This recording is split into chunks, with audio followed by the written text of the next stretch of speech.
सजीव गांव का दृश्य। राधा किचन में काम कर रही है और सुनीता सोफे पर बैठी है। मोहन बाहर से काम करके घर आता है। मोहन थका हुआ। अरे माँ, बहुत भूख लगी है, कुछ खाने को मिलेगा क्या? हाँ बेटा, बस थोड़ी देर में खाना तैयार हो जाएगा।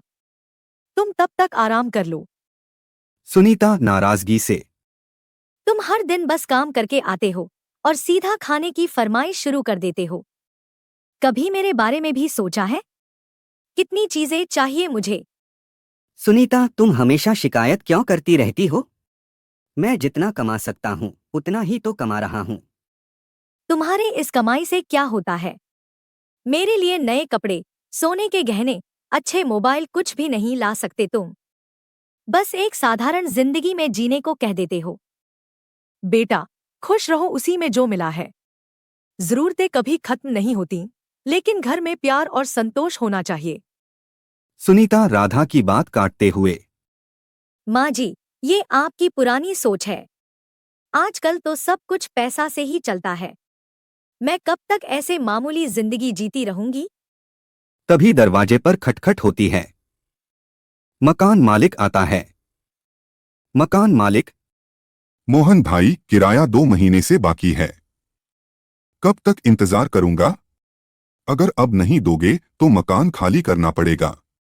मोहन शर्मिंदा होकर। जी मकान मालिक, बस कुछ दिनों में दे दूंगा। थोड़ा समय दे दीजिए। किराया भी नहीं भर सकते और मुझे नए गहने चाहिए। मुझे इस घर में एक दिन भी नहीं रहना। मैं कोशिश कर रहा हूँ सुनीता, थोड़ा धीरज रखो।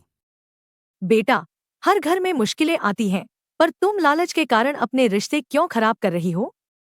सुनीता राधा की बात को नजरअंदाज करते हुए। मैं तो बस अपने हक की चीजें मांग रही हूँ। अगर ये नहीं दे सकते तो मैं अपने मायके चली जाऊंगी। वहां पर मुझे सब कुछ मिलेगा। बेटा, लालच इंसान को कभी भी सुखी नहीं होने देता। तुम जो चाहती हो वो एक दिन मिल जाएगा, लेकिन उसे पाने के लिए सब्र करना सीखो। मैं अब और इंतजार नहीं कर सकती। सुनीता का मायका जाने का नाटक जारी रहता है।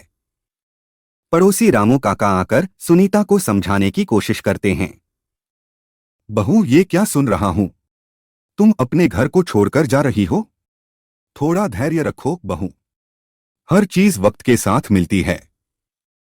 रामू काका, आप नहीं समझेंगे। मेरे सपने बड़े हैं और ये लोग मेरी जिंदगी को एक सीमित दायरे में बांध रहे हैं। बहू, लालच एक ऐसी आग है जो जितनी बढ़ती है उतना ही नुकसान करती है। सोचो, अगर तुम इस लालच में रिश्ते खो दोगी तो क्या उन चीजों का कोई मतलब बचेगा? सुनीता थोड़ा शांत होकर। आप कहना तो सही रहे हैं, लेकिन मैं अपनी इच्छाओं को कैसे दबाऊं? इच्छाएं बुरी नहीं होती, पर उन्हें सही वक्त और सही तरीके से पूरा करना चाहिए। तुम्हारा परिवार तुम्हारा सबसे बड़ा खजाना है।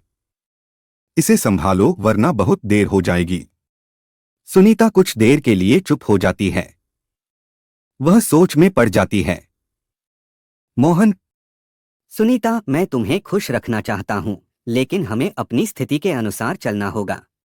मैं और माँ हमेशा तुम्हारे साथ हैं, बस तुम थोड़ा समझो। कुछ देर बाद सुनीता का दिल पिघलने लगता है। सुनीता धीमी आवाज में। शायद आप सब सही कह रहे हैं। मुझे माफ कर दीजिए। मैं बस चीजों को जल्दी पाना चाहती थी, बिना ये सोचे कि इससे हमारा परिवार कितना परेशान हो रहा है। बेटा, इंसान गलतियां करता है, लेकिन उसे सुधारने का मौका मिलना चाहिए। अब सब ठीक हो जाएगा। बस बहू, यही समझदारी की बात है। अब चलो एक अच्छा खाना बनाओ और सब मिलकर खाएं। सुनीता मुस्कुराते हुए रसोई में चली जाती है। सबकी आंखों में खुशी और संतोष झलकता है। सीख है, लालच इंसान को कभी भी संतुष्ट नहीं होने देता। असली खुशी और संतोष रिश्तों और धैर्य में छिपे होते हैं।